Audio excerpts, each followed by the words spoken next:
Sabia que há muitas dezenas de teatros municipais e cineteatros no nosso país? O Ministério da Cultura não tem esta informação sistematizada e disponível como lhe competia.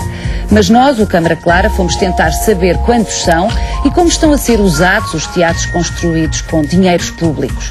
Por ocasião dos 40 anos do Teatro Municipal Maria Matos, em Lisboa, vamos conversar com Diogo Infante, ex-diretor artístico de Maria Matos e atual responsável pela programação do Teatro Nacional Dona Maria, e com Marc Deputer, atual diretor do Maria Matos e ex-responsável pelo Festival Alcântara. Dois programadores de artes de palco com experiências e linhas de atuação muito distintas. O que precisamos que faça, nesta área, o próximo Ministro da Cultura. O que deve distinguir um teatro nacional de um teatro municipal? Que condições têm de estar reunidas para servirem bem a comunidade? O número de espectadores deve ser um fator de ponderação dos critérios de programação ou não?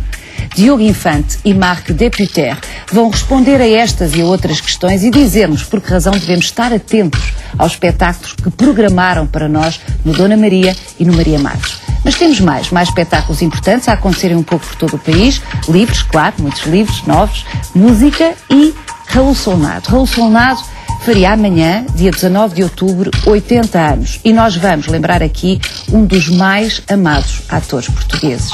Bem-vindo ao Câmara Clara.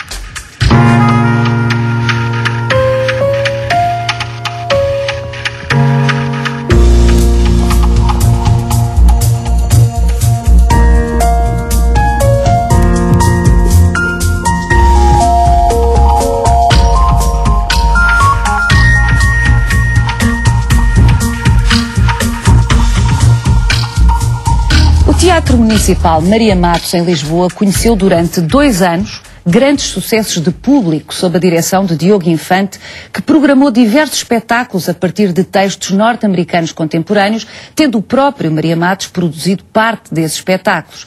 Diogo Infante foi convidado pela Câmara de Santana Lopes para a direção do Maria Matos.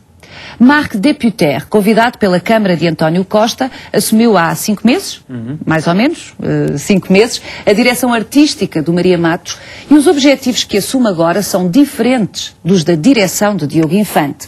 Doravante, o Maria Matos deverá ser o polo dinamizador da criação independente em Lisboa.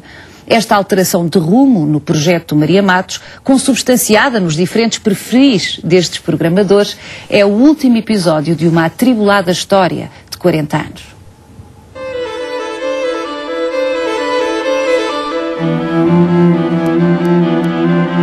Podia ter-se chamado Hamlet, Palmira Bastos ou Almeida Garrett, mas foi o nome da atriz Maria Matos que mereceu o maior número de votos de um grupo da cultura lisboeta, reunido para batizar o teatro que foi inaugurado a 22 de outubro de 1969. Em cena, a peça Tombo no Inferno, de Aquilino Ribeiro, e antes da estreia, uma antiga gravação da voz do escritor fez-se escutar por toda a sala dizendo: cultivem a inquietação. Igrejas Queiro, nome grande da rádio, foi fundador e primeiro diretor de um teatro que conheceu várias companhias e algumas edições do Festival da Canção, até que em 1982 foi comprado pela Câmara de Lisboa. Sem companhias residentes, passou a ser espaço de acolhimento para projetos independentes e pequenas companhias de teatro, música e dança. Maria Matos estava refém de 4, 5 companhias que regularmente, semanalmente, diariamente, ocupavam aquele teatro e padecia de uma indefinição. Rompemos com o passado, iniciámos um processo cujos resultados estão agora à vista.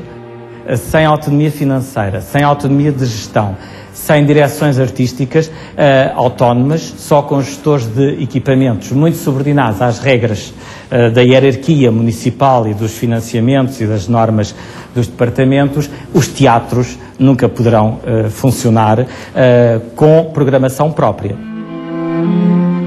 Em 2013, os teatros municipais de Lisboa passaram para a tutela da EGEAC, a empresa municipal que gera os equipamentos e a animação cultural da autarquia. O estado de degradação obrigou o Maria Matos a 1 ano e meio de obras de restauro. Reabriu em 2006, sob a direção artística de Diogo Infante. perante os dois teatros, a EGEAC reserva para o São Luís o mainstream qualificado. Ao Maria Matos é pedido que seja uma casa de criadores capaz de mostrar o olhar novo.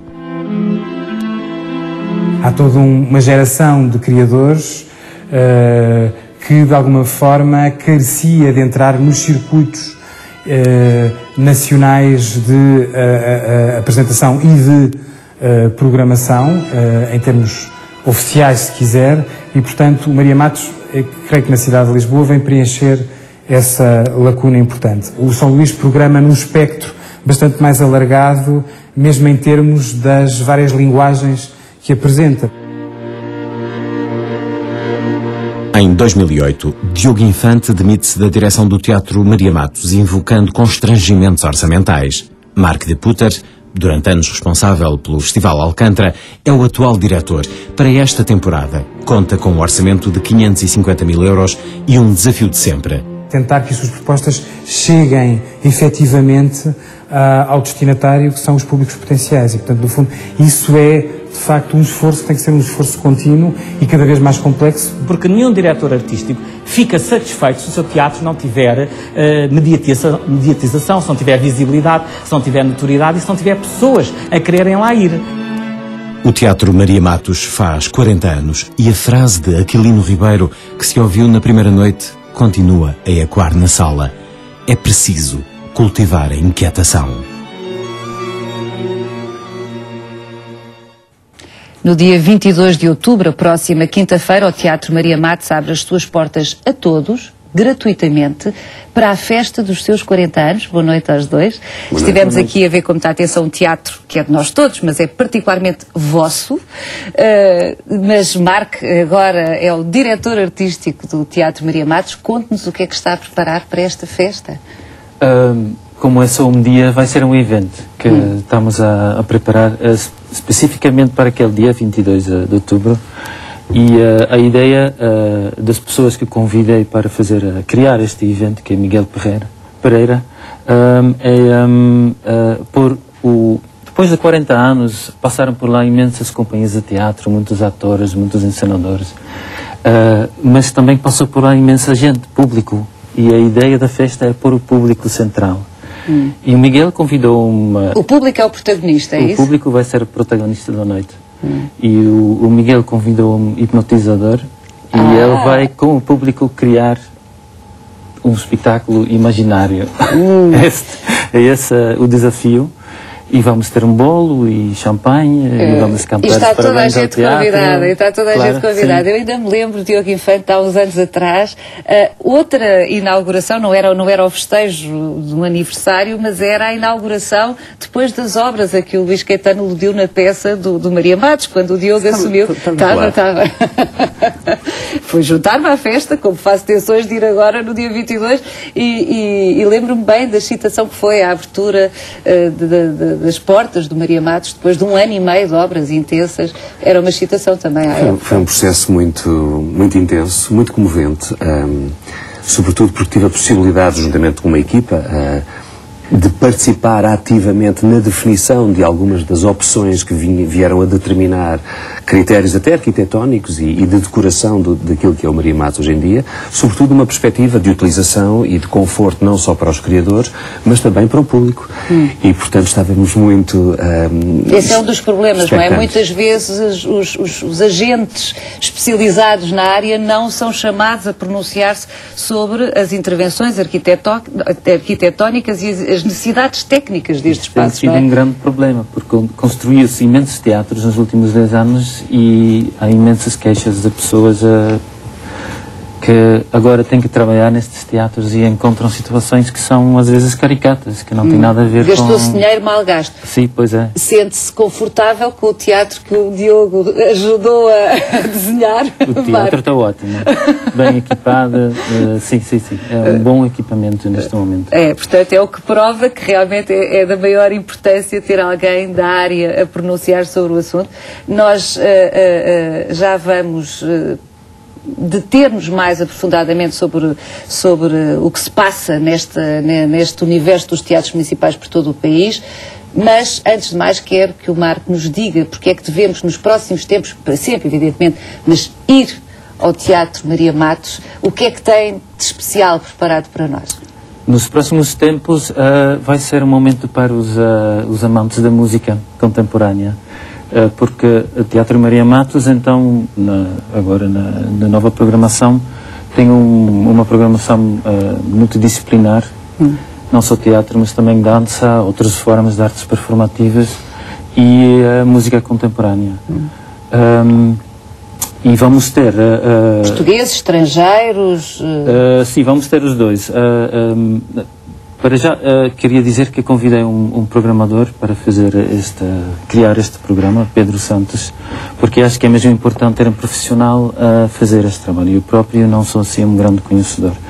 Mas, para ser mais concreto, vamos ter um festival, Sonic Scope, que já existe há vários anos, mas que agora vamos dar melhores condições, um maior público, para apresentar os participantes do festival. E o Festival Sonic Scope junta músicos, compositores da música contemporânea portuguesa. E todos os anos apresenta as vozes mais relevantes, aquilo que tem sido feito durante o ano. Portanto, isso já é um primeiro gesto de concretização daquilo que lhe foi pedido por quem o convidou para a direção artística, ou seja, a acolher criadores que não têm espaço próprio ou que aquilo a que se convencionou chamar criadores independentes, é isto? Sim, exatamente. Isso também faz parte desta linha de programação, que passa pela música e dança e o teatro. Há 30 anos atrás ainda era possível dar a estas pessoas, ou aos criadores, um teatro. A Comuna, a Cornucópia, a Barraca... Teatro aberto. Teatro aberto. Há imensas pessoas ou artistas que tiveram acesso a um equipamento. Hoje em dia já não é possível continuar esta lógica. Então o Teatro Maria Matos vem agora, como disse o Miguel Honrados na peça, vem preencher uma lacuna, oferecendo um equipamento profissional, bem equipado, para apresentarem as suas obras. O convite que lhe foi dirigido vinha, enfim, formatado com este objetivo. O objetivo agora é este. É um objetivo assumidamente diferente daquele que lhe apresentaram quando o convidaram Diogo Infante para dirigir o mesmo Teatro Maria Matos em 2006. Certo. Não foi bem nesses moldes, ou seja, na altura não me foi pedido... não foi pré-determinado esse objetivo ou essa missão. Eu nunca tinha sido programador antes e portanto, a minha atividade, como disse, retratava-se mais no âmbito da representação e da encenação e naturalmente, da produção. Lembro-me que, na altura, Maria Manuel Pinto Barbosa tinha assistido a um espetáculo que eu encenei no São Luís, que era a Casa de Bernardo Alba, e que parece ter gostado muito, e pediu para me chamar. E tivemos uma conversa muito agradável. Disse: está em curso um processo de obras profundas no Teatro Maria Matos e estou a pensar que futuro é que tenho que traçar para este espaço. E gostava de ouvir, gostava de saber se estaria disponível e interessado para pensar num projeto. Eu fiquei muito surpreendido. Ela disse: tem que me dar um bocadinho de tempo para eu preparar. Acho muito interessante ter um espaço e a possibilidade de intervir e de contribuir para, enfim, para recuperar artisticamente um espaço como Maria Matos. Pedi algum tempo e pronto, e fui à procura de soluções, fui falar com pessoas que sabiam mais do que eu, e disse-lhe assim: eu estarei disponível. Tracei em traços gerais o modelo que eu pensava que poderia aplicar. E como é que descreveria o modelo? Era um modelo que pensava, bom, teria que contemplar, por um lado, o espaço onde se inseria na cidade. Por outro lado, desenvolver linhas diversificadas de ação, ou seja, que não passassem meramente pelo teatro, sendo que o teatro representaria, no modelo que desenvolvi, o eixo central. Mas não só. Contemplaríamos a área da música, a área da dança, a área dos festivais, alguns deles internacionais.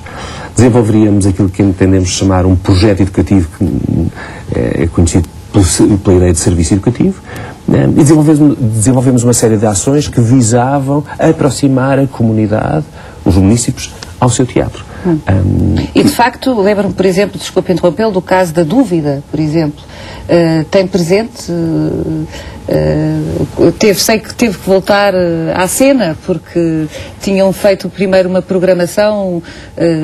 Sim, tínhamos feito uma temporada sensivelmente de 1 mês e meio, 2 meses, provavelmente. Mas o sucesso foi tal que foi reposto... Justificou. Foi talvez o maior sucesso, é difícil quantificar, mas sob o ponto de vista do acolhimento e da adesão do público. Sobretudo eu tinha na mão a possibilidade, e isso fazia parte do projeto, produzir espetáculos, ou seja, que o espaço fosse também um espaço de produção teatral, produção e coprodução, entenda-se. Naturalmente, fazendo também acolhimentos, porque não tinha capacidade financeira para fazer exclusivamente produção. De resto, não havia nenhuma estrutura, de resto, tanto quanto sei, continua a não existir, uma estrutura fixa afeta àquele teatro, seria um espaço de transição para os criadores nacionais e os seus intérpretes, necessariamente com uma bitola que tinha que ser de qualidade. É evidente que a questão do público estava sempre implícita na medida em que eu tinha que programar para uma sala muito grande.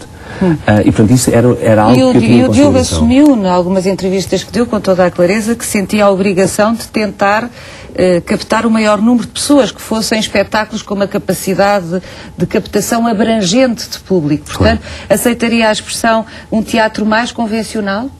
Não, convencional não, ou seja... Convencional não é no sentido de conformismo, mas é no sentido de não ser tão arriscado sob o ponto de vista da experimentação e que, portanto, é sempre mais difícil, mais exigente para um público não iniciado, não é? Suponho que desse ponto de vista, sim, eu quando penso em convencional, e se pensar do ponto de vista popular, ou seja, um teatro que é feito para o povo e numa aproximação com os cidadãos, então sim, eu queria chegar ao maior número de pessoas possível, com a maior qualidade possível, para ajudar a formar, a educar, a desenvolver o gosto e a fruição e o sentido estético e crítico dos espetáculos que estava a apresentar. Desse ponto de vista, sim.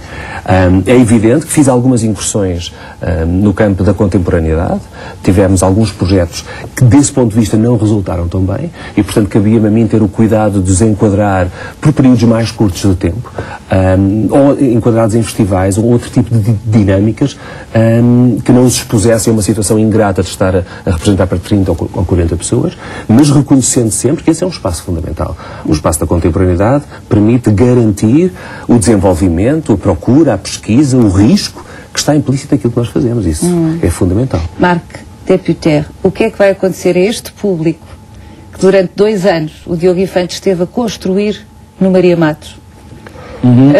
Esteve a construí-lo. É um dado objetivo, foi um sucesso, as pessoas acorreram, recuperou-se de facto Maria Matos para a cidade. O Marc tem uma grande experiência no excelente Alcântara, no seu ex-festival, será para sempre seu, com certeza. Claro, de uma grande experiência de trabalhar com novos autores, com esta dimensão da experiência, do risco, mas é claramente um projeto, não vou dizer nos antípodas, mas muito longe disto que estava aqui. Como é que... É diferente. Se calhar o público vai agora para o Teatro Nacional. Este público. Não, eu sei. Obviamente o número de espectadores é um elemento importante, só que a quantidade de público não é tudo. O serviço público não se pode medir só pela quantidade, porque há outras questões que também entram em jogo, como a qualidade do serviço, mas também hoje em dia é difícil pensar num público. Há vários públicos para vários tipos de propostas. Se vos parece adequado que, mudando uma presidência de Câmara e, portanto, mudando uma variação de cultura, mude o perfil e os objetivos de um equipamento que é público, porque leva anos, como ambos sabem, a construir uma relação com os públicos, não é? Portanto, agora é a Câmara de um determinado senhor, é de uma determinada maneira. Muda a Câmara, muda o projeto desse equipamento que é público. Portanto, o esforço investido durante 2 anos vai mudar. Pergunto-vos se se sentem confortáveis com isto. Como é que se veriam uma melhor maneira, uma maneira mais consequente de lidar com aquilo que é da comunidade, que são os teatros municipais, concretamente?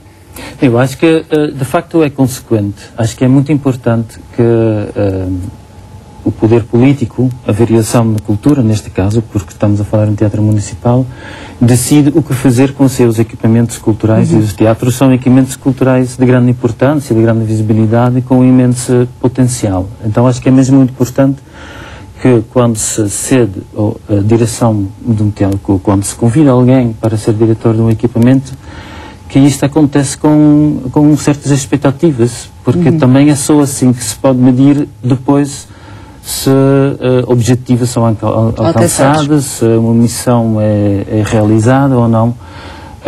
E acho que é mesmo importante. Não quer dizer que com cada novo ciclo político a direção tem que mudar. Não, acho que de facto tem que haver uma continuidade. E acho que é mesmo importante ter um contrato de longa duração, de alguns anos, com um diretor artístico e dar-lhe toda a liberdade para desenvolver este trabalho e realizar a missão e os objetivos. E não estou nada de acordo que uma mudança do ciclo político implique imediatamente uma mudança da direção artística. Acho que o trabalho artístico, a direção artística tem que ser avaliado nos seus próprios ciclos de vida. Ou seja, pode ser depois de 4 anos, de 6 anos, depende de cada situação. E quem é que faz esta avaliação não pode fazê-lo por razões políticas, só pode ser em relação à missão que foi estabelecida pelo teatro. O Marco dizia, se calhar o público que o Diogo, como diretor artístico do Maria Matos, construiu no Maria Matos, agora transita para o Dona Maria. Não há de ser mal achado. Acho que os públicos não se perdem. As pessoas têm muita noção daquilo que eles gostam de ver, daquilo que eles querem ir ver, e acho que é importante que haja numa cidade, e qualquer cidade, que haja um leque muito diverso de oferta. Eu acho que neste momento faz muito sentido a missão que foi criada para o Teatro Maria Matos, porque havia mesmo um problema ali. Tínhamos imensos criadores que não têm condições, não têm salas para apresentarem o seu trabalho. Ou fazem em salas muito pequeninas, minúsculas até, que podem o fazer, é bom, mas são pessoas com qualidades e com também ambições um bocado maiores, e que de vez em quando também acho que eles precisam para eles próprios, para crescerem, para experimentarem outras formas e outras dimensões, simplesmente. É muito importante existir um palco para estas pessoas. E também acho que é muito importante, só para acabar, criar mais visibilidade para o trabalho delas. Porque há alguns, como tem agora o exemplo, o Cão Solteiro, que normalmente faz espetáculos numa salinha, numa antiga loja, na Rua dos Poços dos Negros, no centro de Lisboa, e que só faz espetáculos para tipo 10, 15 pessoas ao máximo, porque não cabem mais pessoas na sala delas. Depois tiveram a possibilidade de fazer um espetáculo no Teatro Maria Matos, tiveram primeira noite 90 pessoas, depois 150, depois encheram a sala, e vamos repor a peça também. Eu gostava só de dizer que entendi e senti quase como natural que, com a minha saída do Maria Matos, houvesse uma redefinição do seu projeto. E entendo, enquanto programador e como colega do Marco, acho fantástico que possamos trabalhar em sentidos que são distintos, mas complementares. Estamos a trabalhar para uma oferta diversificada, de qualidade, temos preocupações comuns, estamos atentos, e, portanto, nesse sentido, acho que é razoável, e com certeza que esta avaliação não terá sido feita de uma forma leviana. Gostava de dizer duas coisas. Por um lado, efetivamente o Marco tem razão, as coisas não se podem reduzir à quantificação dos públicos, mas também não há que desvalorizar o público, porque é efetivamente difícil consegui-lo. E, portanto, às vezes há uma espécie de uma aproximação, dizendo que quando há muito público estamos a facilitar ou estamos a comercializar. Nem sempre é assim. Eu, pelo menos, tento que não seja assim. E faço socorrendo-me dos criadores mais respeitados e consagrados da nossa praça, dos atores mais... Qual é a diferença, Diogo, de programar para um teatro municipal e agora para o Teatro Nacional? Bom, é evidente que depende do projeto, como está, como se vê. No meu caso, as diferenças não são tão grandes quanto se poderia pensar. Então a observação do mar que é pertinente, transita do Maria Matos. Ou seja, é evidente... Não, há bocadinho estávamos a falar da dúvida, enfim, para quem não se recorda, a dúvida tinha, enfim, como protagonista Eunice Munhoz, que de resto está agora a ensaiar o Diogo outra vez, não é? É verdade. Para a peça O Ano do Pensamento Mágico, que vai estrear agora no início de novembro, se não estou em erro. Dia 12 de novembro. 12 de novembro. Tem em cena o Rui de Carvalho e o Virgílio Castelo. Com uma peça também que, enfim, na Sala Garrett, mas é uma peça do autor, do camareiro, do autor, do guião, do pianista, um grande sucesso. O João Brito estreou ontem. O Afonso Henriques. O Afonso Henriques. E veio o Jorge Silva de Mel, veio o Luís Miguel Sintra, ou seja, para este projeto e, sobretudo, para atacar um projeto tão difícil como o Teatro Nacional da Ana Maria II, eu pensei que a única hipótese que tinha era socorrer-me dos melhores. Ou seja, por um lado, fazer uma aproximação clara à classe teatral e dizer-lhes, para que o nosso Teatro Nacional possa funcionar, eu preciso de vós, preciso de vocês, preciso do vosso talento e da vossa disponibilidade. Preciso que percebam que os recursos que o Teatro Nacional tem, mesmo do ponto de vista financeiro, são limitados, não são tão extraordinários quanto se possa pensar, pelo que é necessário que façamos um esforço conjunto para revitalizar um espaço que é absolutamente essencial na dinâmica cultural da cidade e do país. E desse ponto de vista, para responder objetivamente à tua questão, é evidente que o trabalho que desenvolvi e, sobretudo, o trabalho que aprendi no Maria Matos foi essencial para aquilo que estou a tentar fazer agora no Dona Maria. É evidente que, enquanto no Teatro Maria Matos eu tinha uma panóplia de oferta e de disciplinas artísticas muito mais variadas, eu aqui tenho, sobretudo, uma variedade de oferta teatral. E, portanto, dentro da área teatral, que é aquilo que é absolutamente específico naquilo que se faz no Dona Maria, temos várias correntes, várias estéticas, várias linhas, entre elas algumas muito contemporâneas. Porque é deste confronto, é desta dinâmica que evoluímos, que progredimos, que aprendemos. E essa proximidade é algo que me deixa muito feliz, porque tenho pessoas, como tu mencionaste muito bem, como o Rui de Carvalho, a Eunice Munhoz, e tenho jovens na sala de estúdio, porque tenho dois espaços, na verdade.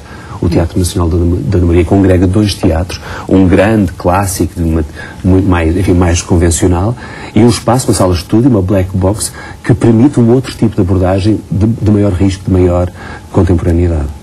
Há 3 anos, o Teatro Rivoli no Porto foi objeto de uma encarniçada polémica, uma história que vamos lembrar aqui porque é muito útil para compreendermos do que falamos quando falamos de serviço público em matéria de teatros municipais. Saltos altos, lingerie, gaiola das loucas. Mais de 60 mil pessoas viram esta comédia musical. Chama-se A Gaiola das Loucas e esteve em cena no Rivoli Teatro Municipal até hoje. Foi a 5ª produção de Filipe Laféria neste espaço, depois de a empresa do encenador ter ganho o concurso de concessão de exploração do Rivoli no final de 2006. Passados meses, em junho de 2007, o Porto ficava marcado por 2 acontecimentos: a estreia só para convidados de Jesus Cristo Superstar e um protesto que levou mais de 1000 pessoas à Praça Dom João I. Havia mais gente a manifestar-se do que dentro do Rivoli. Os protestos dirigiam-se não só a Laféria, como a Rui Rio, o presidente da Câmara do Porto, que em julho de 2006 tinha decidido privatizar o Teatro Municipal. Para Rui Rio não se justificava o investimento de mais de 1 milhão de euros em atividades relacionadas com a programação do Rivoli entre os anos de 2013 e 2006, porque apenas alguns cidadãos beneficiavam dela. Muitos desses cidadãos indignaram-se. A chamada Rivolição chegou às ruas do Porto e aqueceu em outubro de 2006. Cerca de 30 pessoas barricaram-se no interior do Rivoli depois de assistirem a uma peça do Teatro Plástico. 3 dias depois, eram expulsas e presas pela polícia. E ainda 2006 não tinha terminado quando a Câmara do Porto anunciou conceder a gestão do Rivoli a Filipe Laféria e extinguir a Cultur Porto, entidade gestora do teatro. Estava aberto o caminho para a estreia de Jesus Cristo Superstar, a peça com que Laféria quis testar a reação do público do Norte a espetáculos de grande dimensão. 2 providências cautelares atrasaram os planos. O Tribunal Administrativo confirmou a ilegalidade do processo, mas a autarquia nunca chegou a assinar um contrato de concessão com Laféria, apenas contratos de acolhimento. Jesus Cristo Superstar foi foi um êxito de bilheteira. Entre junho de 2007 e o final de 2008, o Rivoli recebeu quase 800 mil espectadores em pouco mais de 1000 sessões. A taxa de ocupação do teatro oscila entre os 82% e os 94%, valores superiores aos apresentados entre 2013 e 2006. Nesses anos, a média de espectadores por sessão não chegava a 300.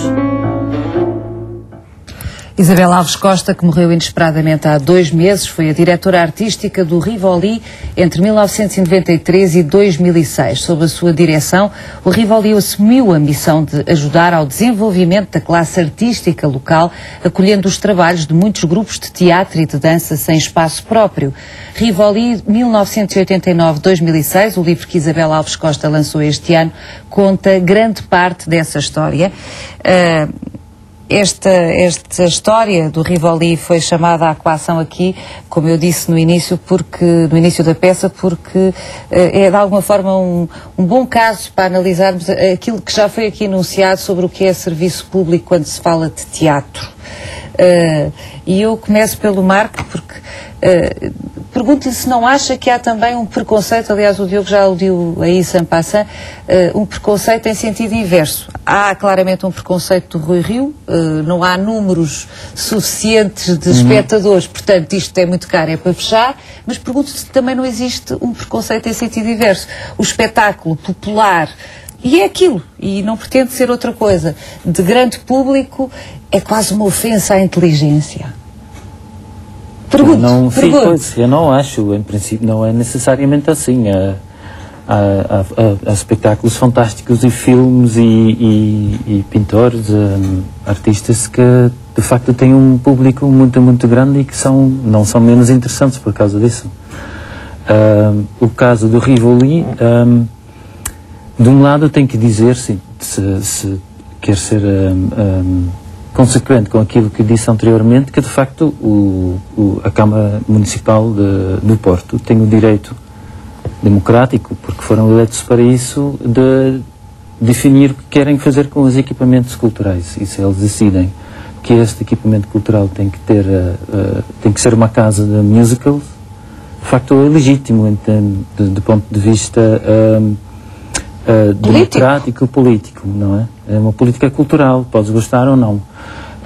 Eu pessoalmente não gosto muito porque eu acho que também tem um problema. De facto, atrai um grande público, de facto, mas do outro lado, trocou-se uma oferta muito diversificada para uma monocultura. Agora, tem um grupo de público que no Rivoli encontra aquilo que procuram, mas ao mesmo tempo tem uma outra parte do público que perdeu um local e que perdeu a oportunidade de... Até porque, desculpe interromper, quando falamos de público, e estou também a reportar-me ao seu texto no Le Monde Diplomatique, e um texto em que Marc Deputer sistematiza muito bem o seu pensamento sobre esta área, mas quando se fala de público, fala-se também de artistas.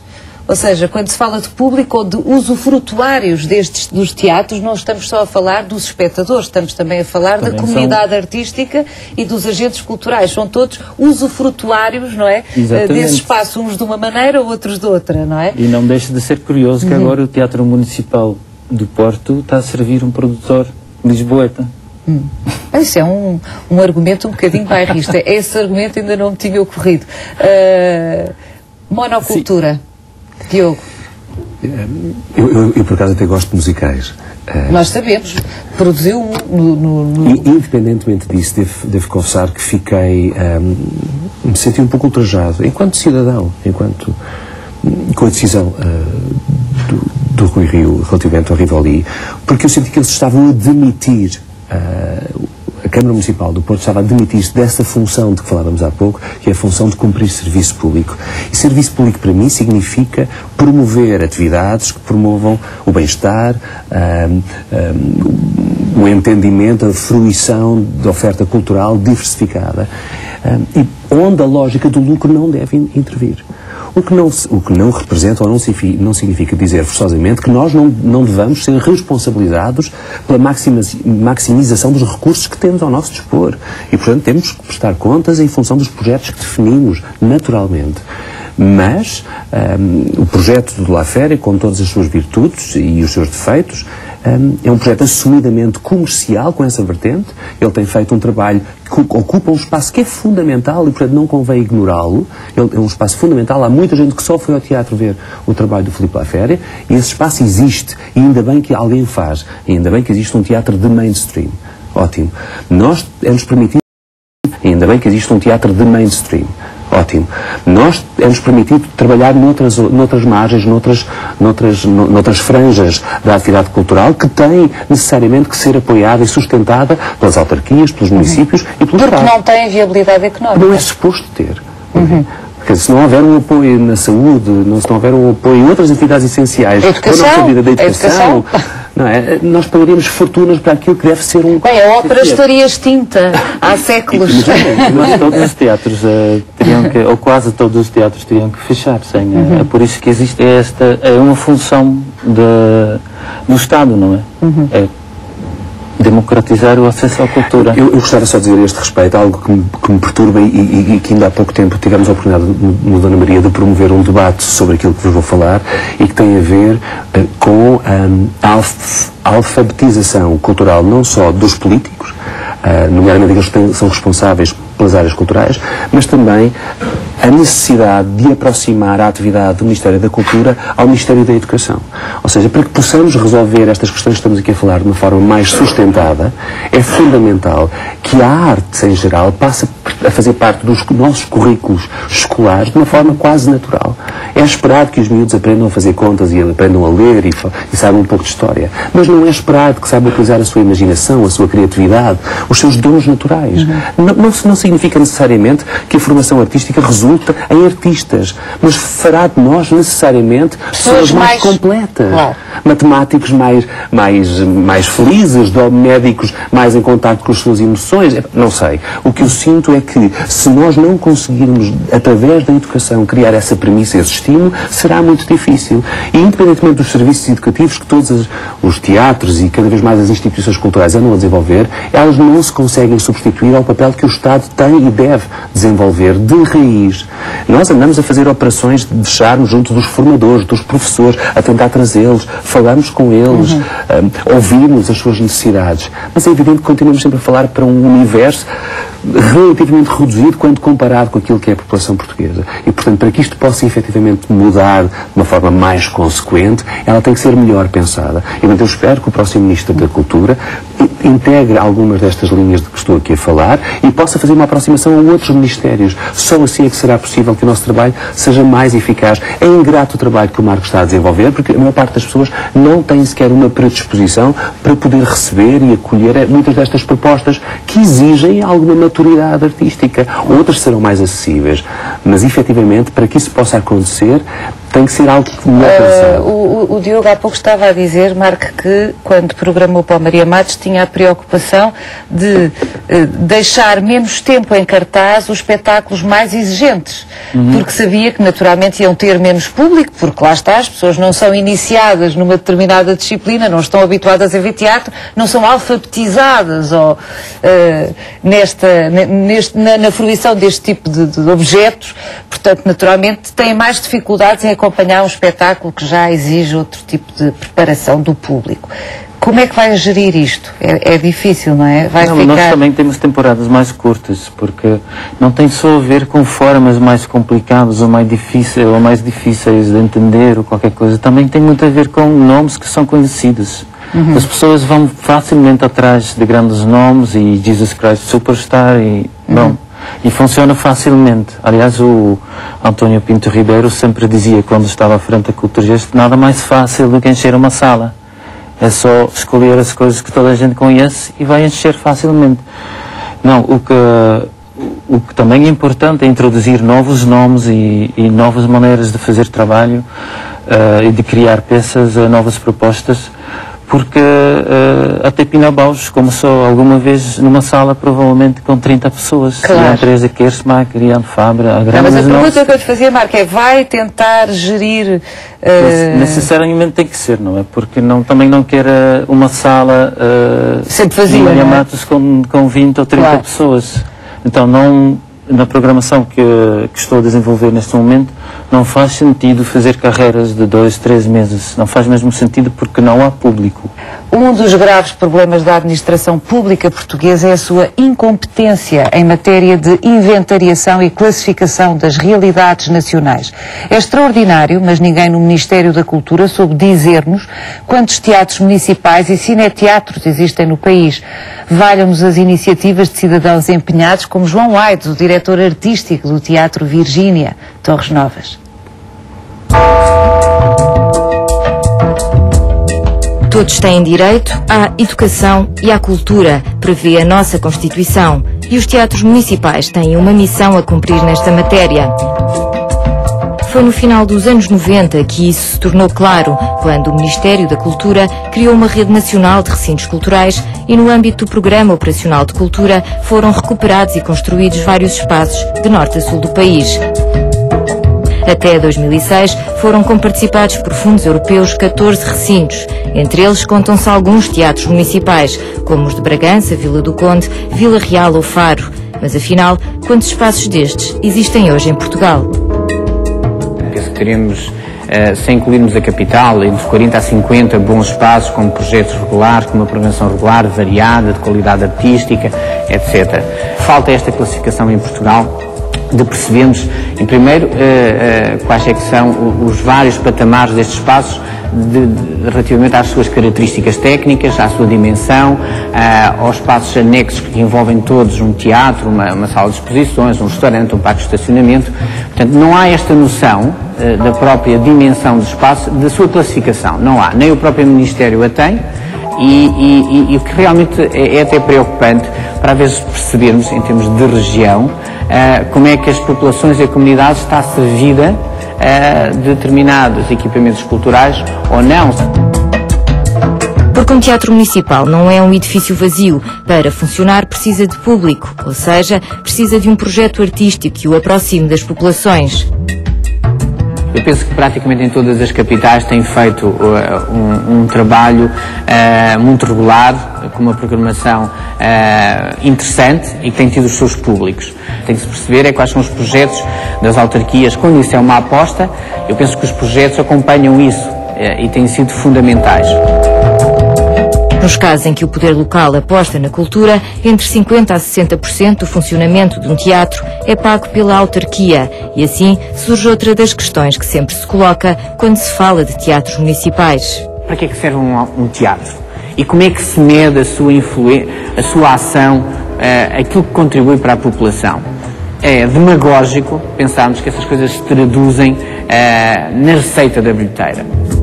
Se calhar é mais importante ouvir o que é que mudou para o Sr. António, que vive ali na Zona Alta, e ele explicar-lhe o que é que foi importante para a vida dele ter vindo aqui ao teatro. Ou uma criança, ou um adolescente que foi para o conservatório e que mudou a vida dele quando veio aqui fazer um ateliê. Essa é que é a parte importante que devemos divulgar e que devemos demonstrar em termos de resultados. Essa, a fidelização de públicos, tema de uma das últimas reuniões da Rede Involuntária de Programadores, e o apoio à programação, já previsto no Quadro de Referência Estratégico Nacional para os anos 2007 a 2013.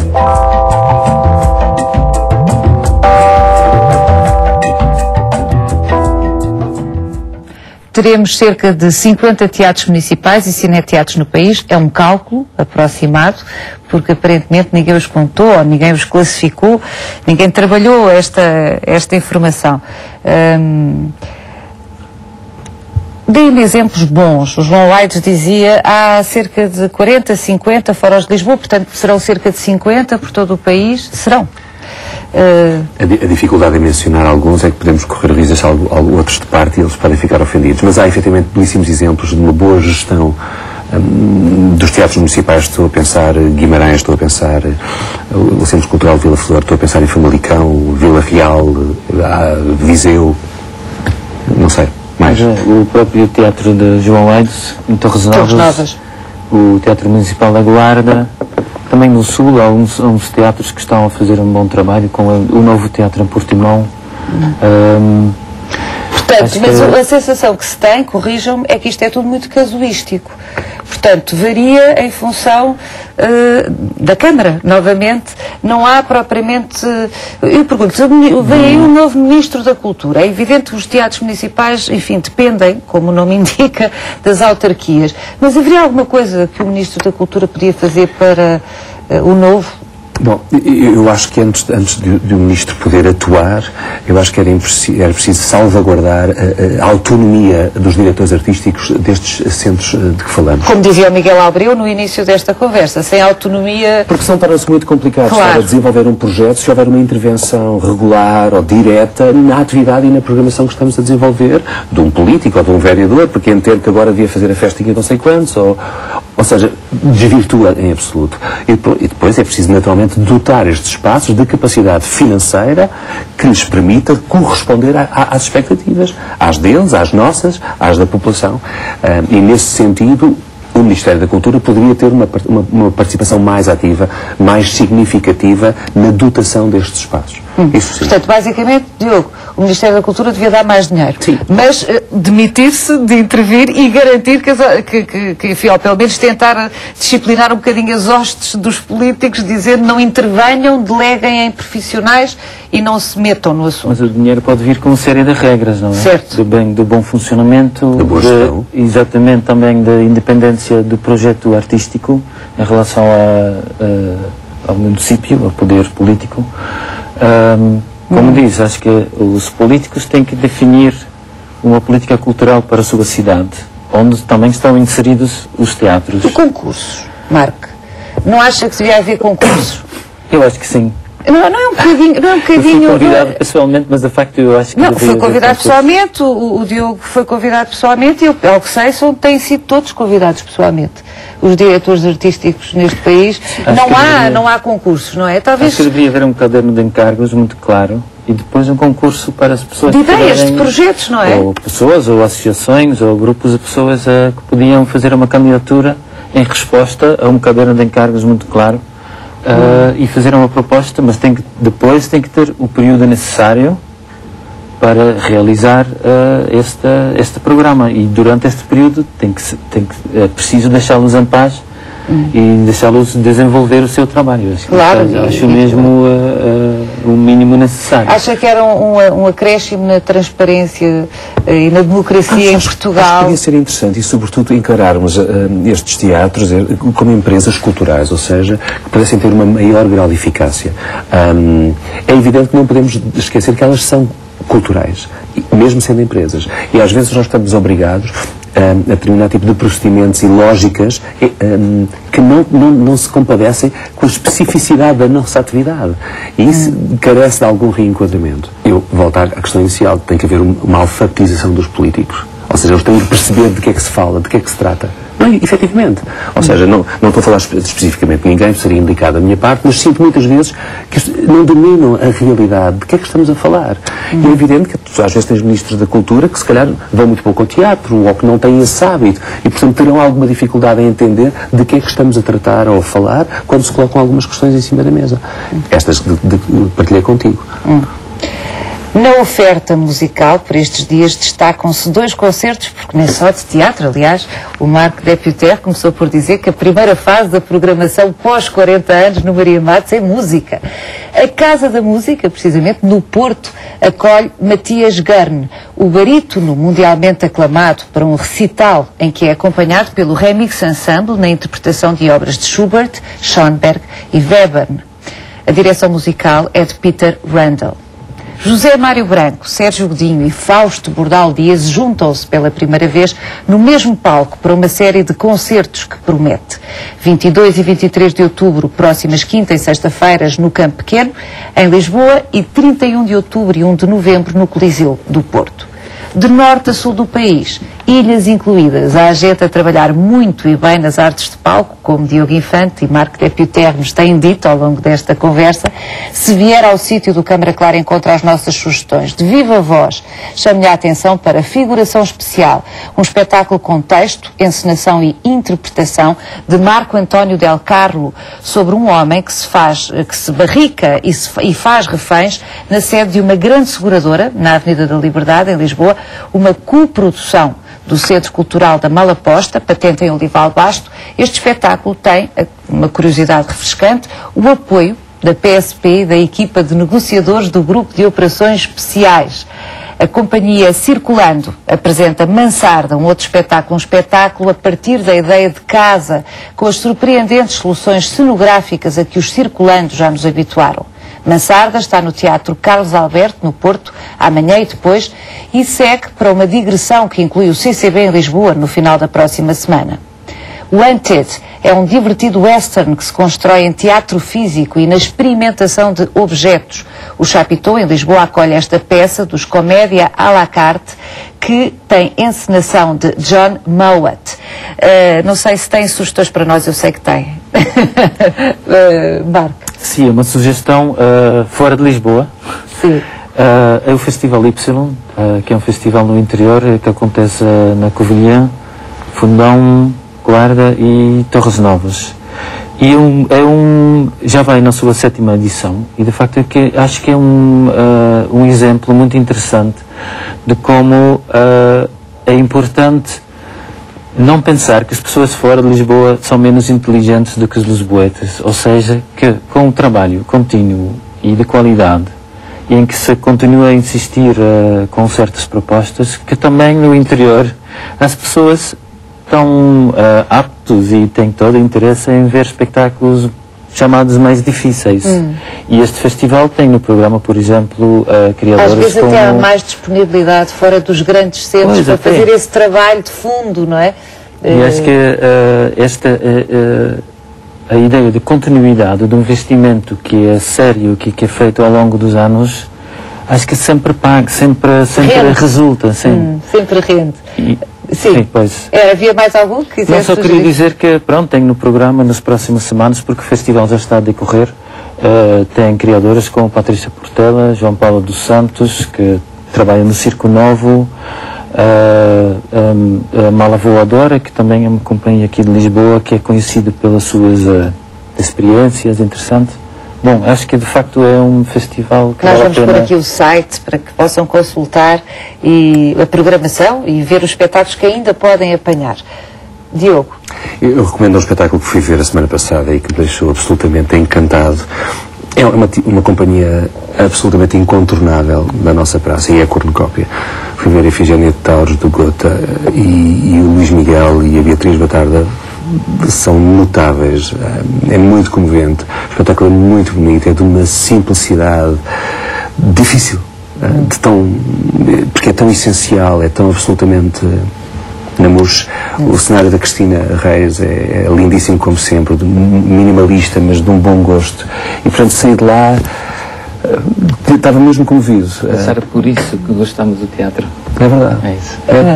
Porque sai, porque te toca, porque te preenche. Fiquei assim meio abananado e, portanto, recomendo vivamente, vale mesmo. O Teatro Meridional também vai ter penso que está a estrear, ou estreou agora um espetáculo com a dramaturgia de Natália Luísa, não é? Com quem trabalho no Nacional, e ela é responsável pela programação do nosso serviço educativo. Bom, sobre o Teatro Meridional, eu ainda não fui ver essa peça, e irei com certeza, porque ao longo destes já muitos anos de teatro, em que o Meridional tem feito um trajeto tão notável, eu acho que perdi para aí uma ou duas. É provavelmente uma das minhas companhias preferidas. Sou amigo e admirador do Miguel Seabra, com quem de resto irei trabalhar um dia destes lá no Nacional. E portanto estou muito expectante, porque eles têm feito um trabalho notável, não só de reflexão sobre a nossa própria identidade, através das regiões pelas quais vão passando, e estou a pensar no Alentejo, em Trás-os-Montes, e há espetáculos específicos sobre isto, mas também sobre Cabo Verde e agora o Brasil, e portanto eles conseguem sempre fazer com aquele seu cunho de um enorme rigor, de um humor fino, e é sempre surpreendente, portanto não percam. Homens do teatro. Falar apaixonadamente daquilo que amam. Já foi ao Museu do Teatro. Venha daí connosco.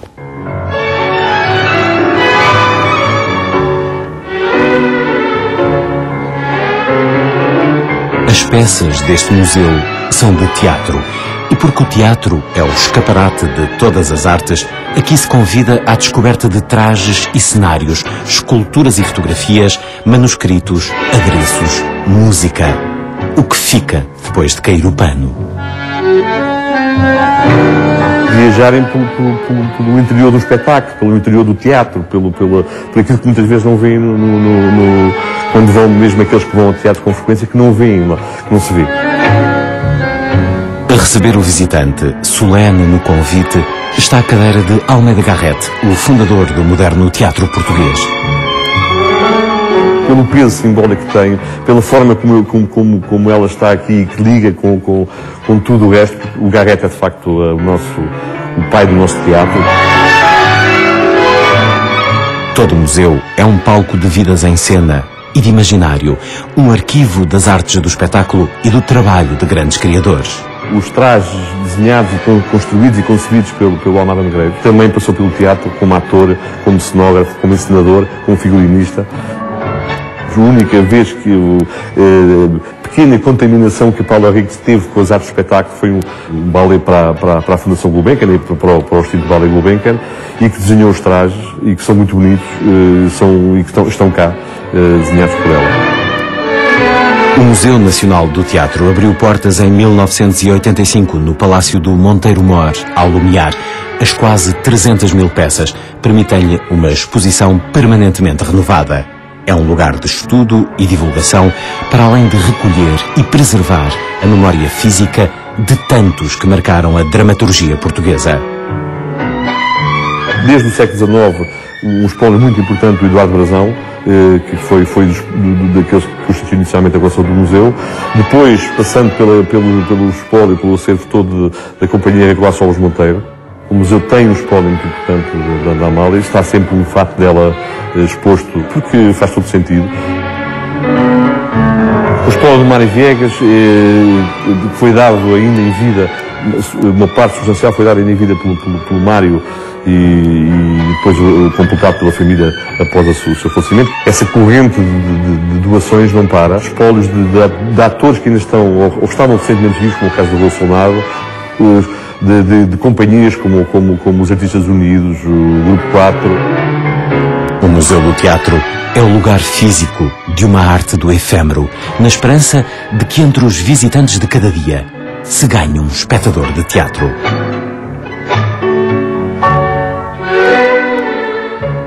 O Museu do Teatro em Lisboa é uma sugestão que não precisa dos 40 anos do Teatro Maria Matos para ser sempre oportuna. E às livrarias estão sempre a chegar novos títulos que merecem a nossa atenção. Mário Zambojal acaba de lançar Uma Noite Não São Dias, Intriga e Paixões no Esquisito Ano de 2044. Um título divertido, uma história que caricatura o nosso tempo e promete levar-nos do riso à gargalhada.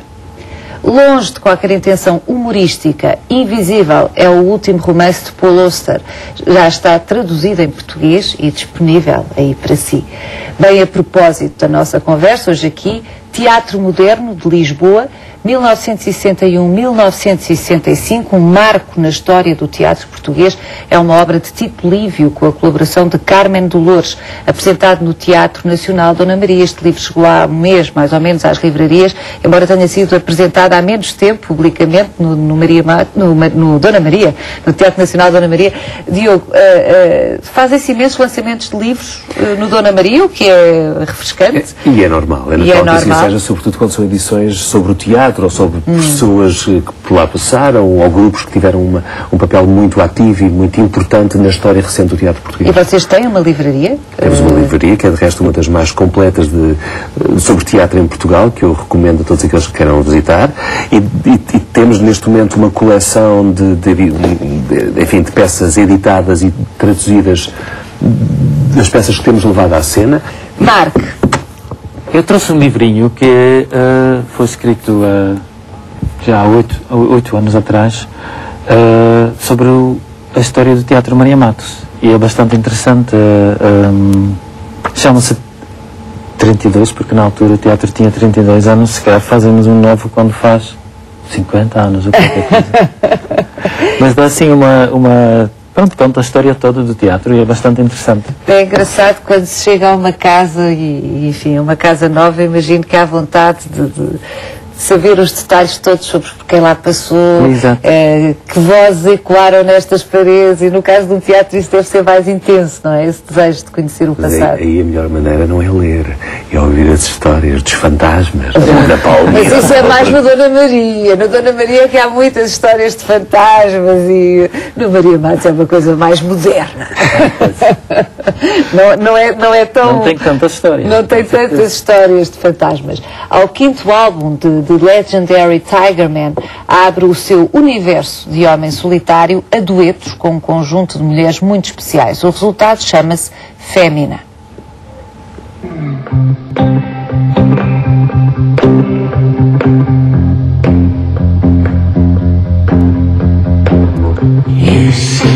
Uma mulher ao volante de um automóvel fixa-nos enquanto canta. Mas não é exatamente para nós que olha a Asia Argento. A cantora, atriz e realizadora italiana fixa o olhar na Super 8 do homem que a filma e que numa canção dialoga com ela. É assim que começa Il Serpentone, uma das 6 curtas-metragens realizadas por Paulo Furtado para o novo disco de Legendary Tigerman, o alter ego do músico. E é assim também com esta canção que começa Fémina, esse novo disco em que o One Man Band abandona uma solidão que até agora parecia ser essencial. The Legendary Tigerman regressou à estrada com mais de 10 encontros marcados, e só com mulheres. Asia Argento, Maria de Medeiros, Peaches, Becky Lee, Rita Red Shoes, Lisa Kekaula, Cláudia F., Phoebe Killdeer, Cais do Sodré Cabaré, Mafalda Nascimento e Cibele. São delas as histórias e os rostos das canções de Fémina. Acho que é mesmo definitivamente muito diferente trabalhar com homens e com mulheres. Eu sempre trabalhei mais com homens, de certo modo, e queria fundamentalmente ter todas estas pessoas que têm influências e personalidades e universos muito diferentes, para ter uma espécie não seria um espectro no sentido de tentar definir a mulher, ou as várias mulheres, ou os vários tipos de mulheres na música, mas seria um espectro de universos femininos que a mim e às músicas poderiam chegar a concretizar o potencial que tinham as canções e o potencial de diálogo que poderia haver neste disco. You keep playing where you shouldn't be playing. And you keep thinking that you'll never get burned. E se precisasse de realmente encontrar a palavra, se calhar, para definir o que eu ganhei com todas estas pessoas, acho que ganhei profundidade.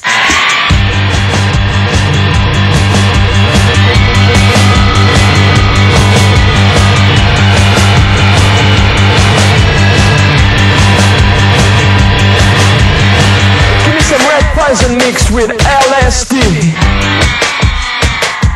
I want you to give me some red poison mixed with LSD.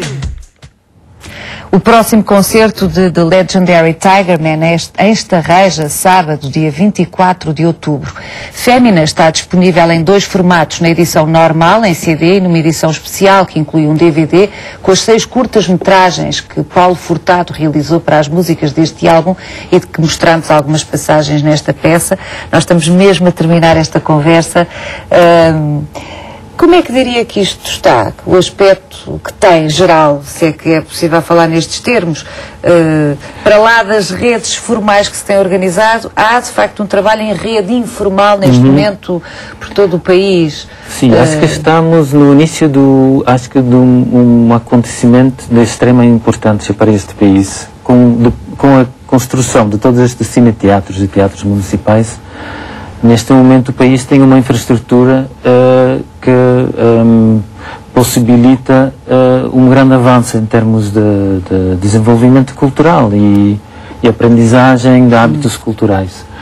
E por isso também acho importante que o Ministério da Cultura, há bocado estava assim um bocado a rir sobre o Ministério mais uma vez tem que dar dinheiro, mas acho que é mesmo importante.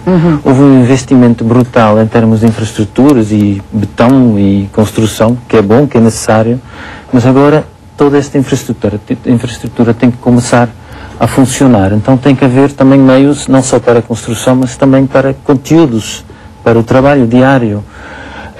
E no meio disso tudo também o trabalho em rede é extremamente importante. Até agora havia muito pouco, porque a vida cultural estava ainda muito limitada a Lisboa, eventualmente Porto, e pouca coisa mais para além disso. Neste momento estamos num ponto em que isto está a mudar radicalmente, ainda bem que está a mudar.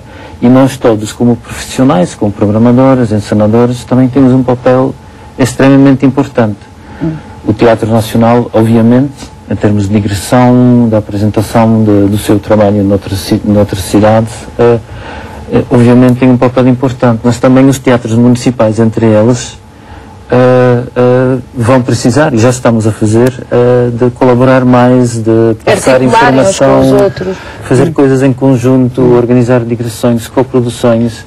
E é mesmo muito importante para os artistas, é importante, porque assim eles vão crescer em termos do público, mas também para o público é importante porque tem a oportunidade de ver mais propostas, de ver coisas diferentes que vêm de outras partes do país, e acho que temos todo a ganhar com isso.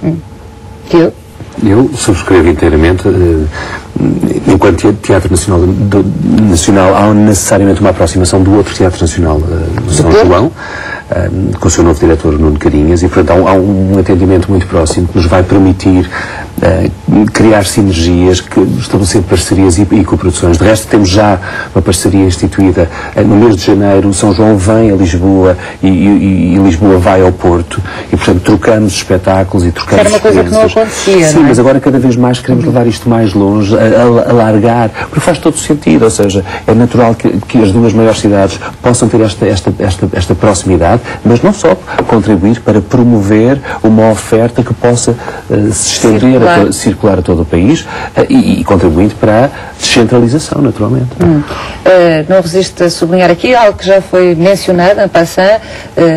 O bando, João Brites, estreou ontem precisamente no espetáculo Afonso Henriques. É uma reposição atualizada, uma atualização, não é? Que ele estreou há 20 anos, sensivelmente, foi um enorme sucesso na época, e agora revisitou com uma nova roupagem, com novos atores.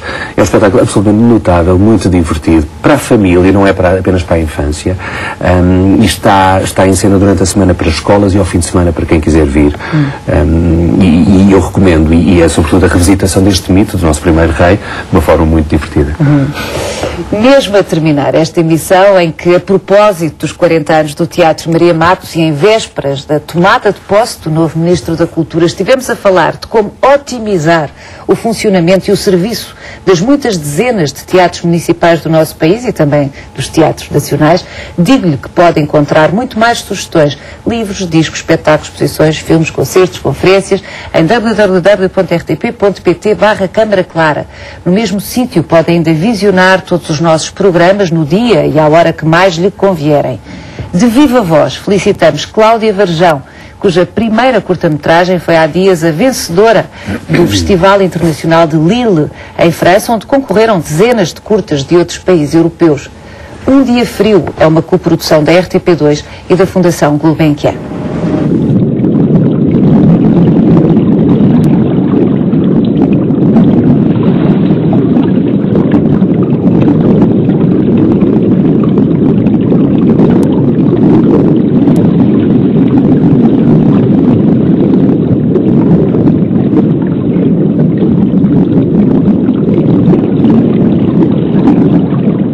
Um Dia Frio, de Cláudia Varjão, primeiro prémio no Festival de Lille. De parabéns está também Mário de Carvalho, que foi distinguido pela segunda vez com o prémio Fernando Namora, agora com A Sala Magenta, obra editada em 2008. O júri foi presidido por Vasco Graça Moura. Chamei ainda a atenção para a exibição extra de O Camareiro, espetáculo em cena na Sala Garrett do Teatro Nacional Dona Maria. Um texto de Ronald Harwood, o autor de O Pianista, aqui interpretado por Rui de Carvalho e Virgílio Castelo. Esta sessão especial terá lugar na próxima terça-feira e as suas receitas reverterão a favor da Casa do Artista, projeto em que Raul Solnado tanto se empenhou. Raul Solnado faria 80 anos amanhã, dia 19 de outubro, e Leonor Xavier relança uma versão atualizada de A Vida Não Se Perdeu, uma biografia daquele que é um dos atores portugueses mais amados de sempre.